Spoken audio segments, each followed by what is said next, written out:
kelompok Siber, siswa berprestasi, yang beranggotakan Jenny Angel, Garneta Clarissa, Elizabeth Giovanna, Renaldi Gunawan, Lydia Vanisiela, saya Angelique. Maaf kalau satu anggota kami tidak hadir karena dia tidak menyempatkan diri.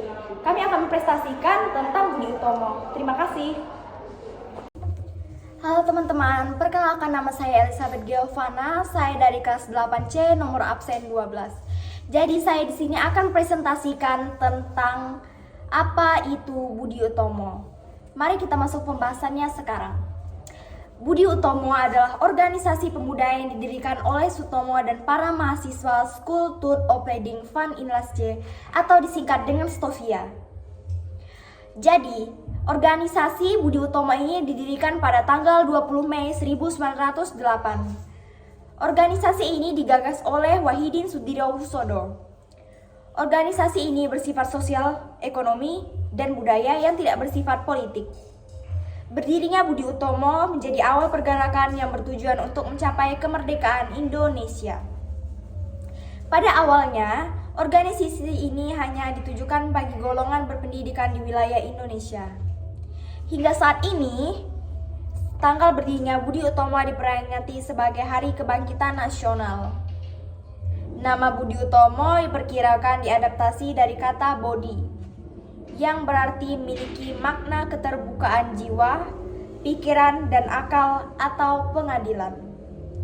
Pada tahun 1907, Wahidin Sudirohusodo melakukan kunjungan ke Stovia dan bertemu dengan para mahasiswa yang masih bersekolah di sana. Lalu ia menyerukan gagasan pada mereka untuk membentuk organisasi yang dapat mengangkat derajat bangsa. Nah, sekian dari informasi apa itu Budi Utomo. Jadi sampai sini saja presentasi tentang pengenalan Budi Utomo. Terima kasih. Halo teman-teman, nama saya Jenny Angel, absen 19. Sekarang saya akan membahas tentang asal-usul Budi Utomo. Budi Utomo menjadi awal sebuah era nasionalisme Indonesia yang dikenal dengan nama Pergerakan Nasional.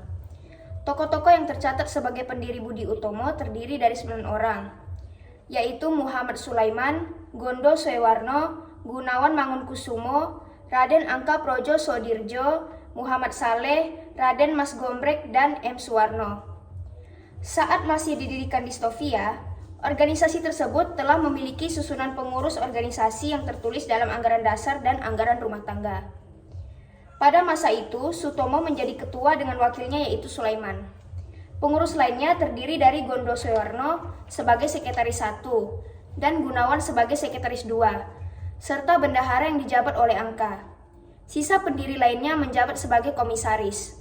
Seiring perkembangan waktu, Budi Utomo terus menambah anggota dan tokoh-tokoh penting pergerakan Indonesia yang mulai bergabung, seperti Ki Hajar Dewantara, Jipto Mangunkusumo, Tirto Adi Sorjo, Pangeran Aryo Notodirojo, dan Raden Adipati Tirto Kososomo.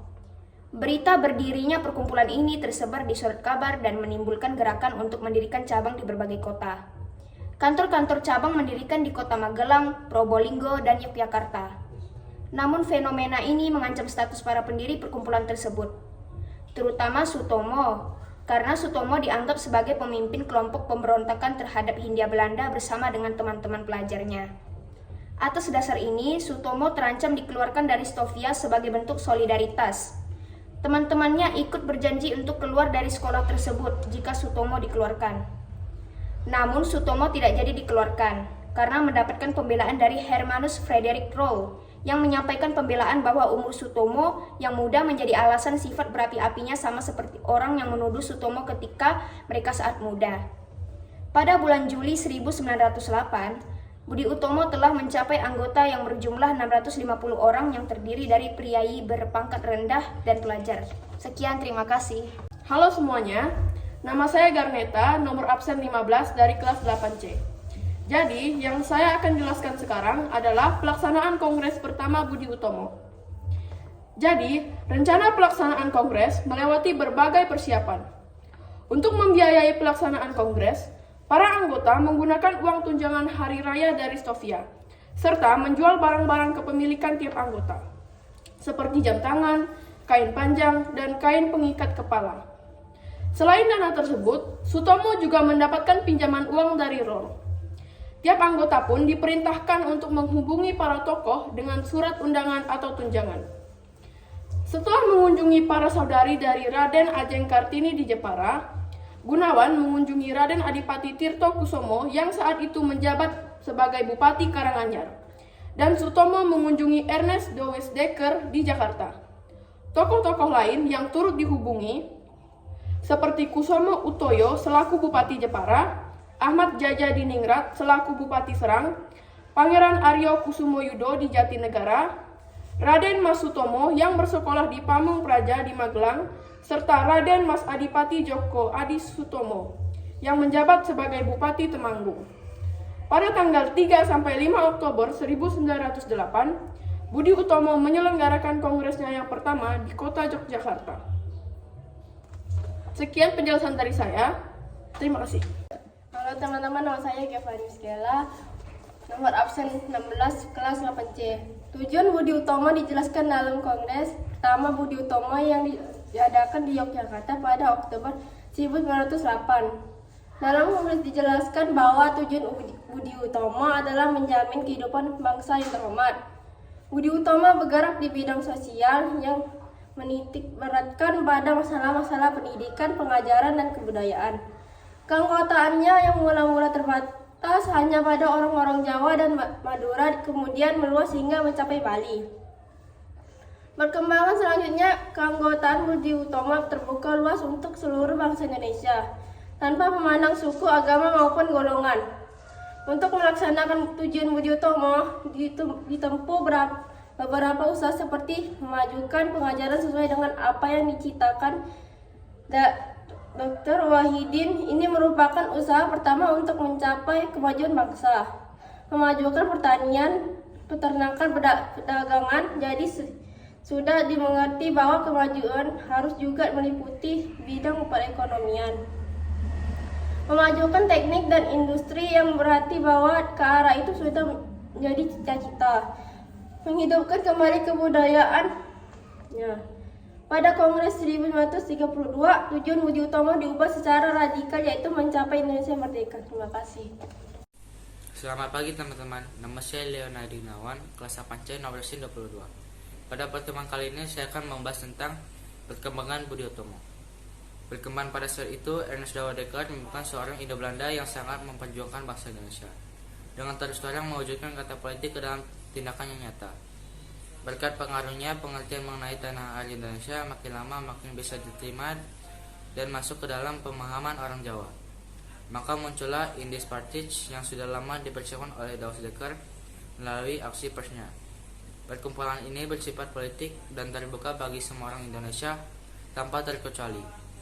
Baginya, tanah air, api udara atau Indonesia adalah di atas segala-galanya.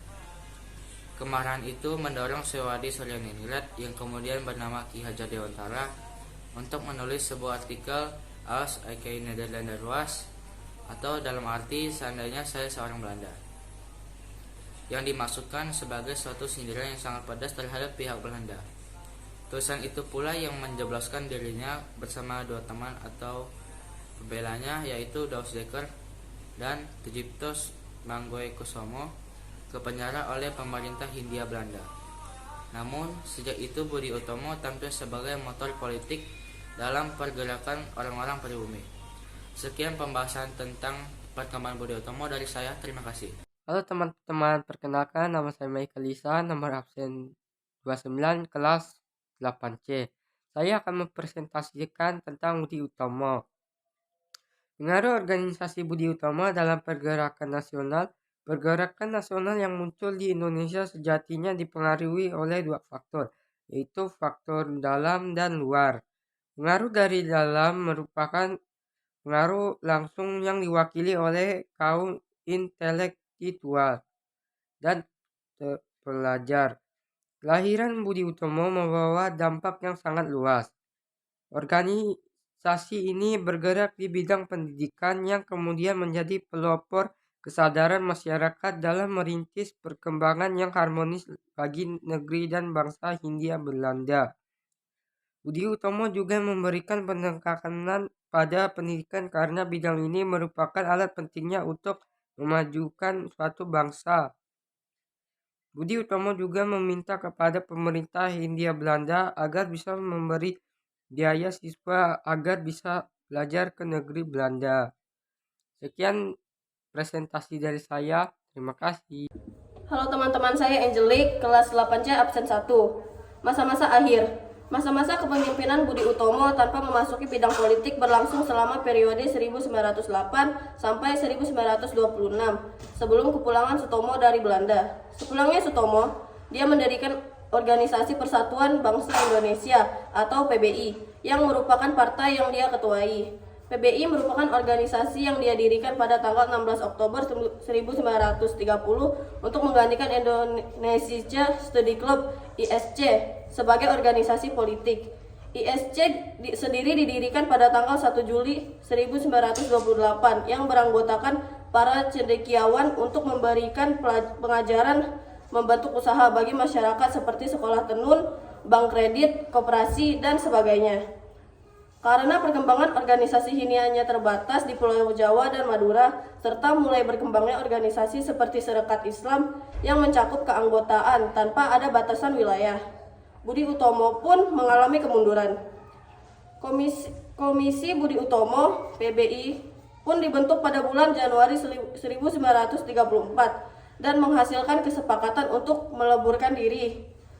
Proses peleburan terjadi pada Kongres Budi Utomo tanggal 24 sampai 26 Desember 1935 di Solo. Akhirnya, Budi Utomo bergabung dengan pergerakan lainnya dan membentuk Partai Indonesia Raya atau Parindra. Sekian dari saya. Terima kasih.